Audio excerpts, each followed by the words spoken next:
Learning language can be a challenge for some, but none more than, maybe more so than for those who cannot hear.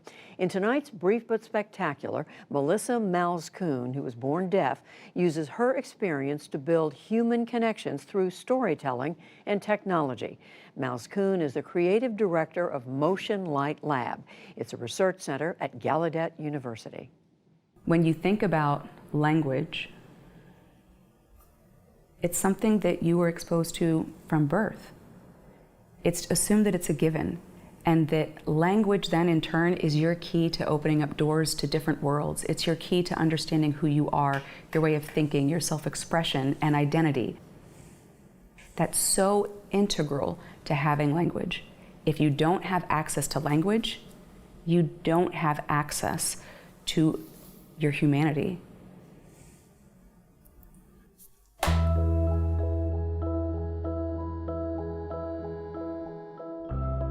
I grew up as a person who comes from a family with 3 generations of deaf people. That means my grandparents are deaf, my parents, and my siblings are deaf.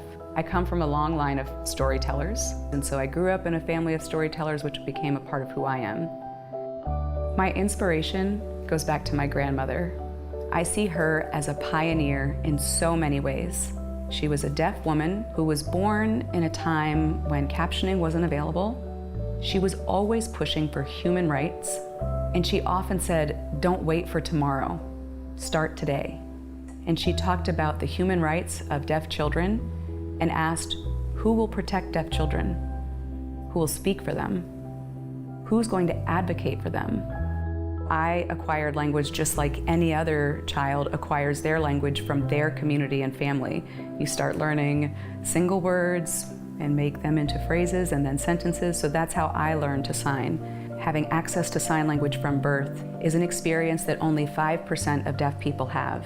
The remaining 95% of deaf children are born into hearing families.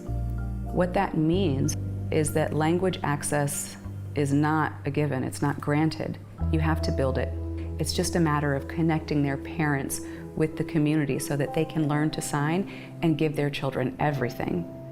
And that can build the bond that all children should have with parents who love them, care for them, and can communicate with them. I adopted my son when he was 4 years old. He didn't have any language then. I understood up close and personal the realities of language deprivation in trying to communicate with him.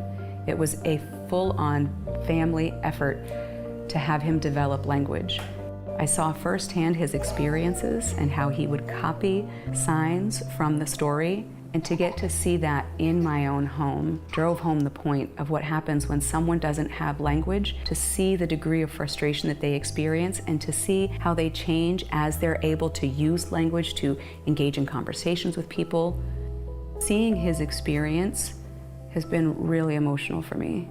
My name is Melissa Malzkuhn, and this is my brief but spectacular take on human connections through language and storytelling.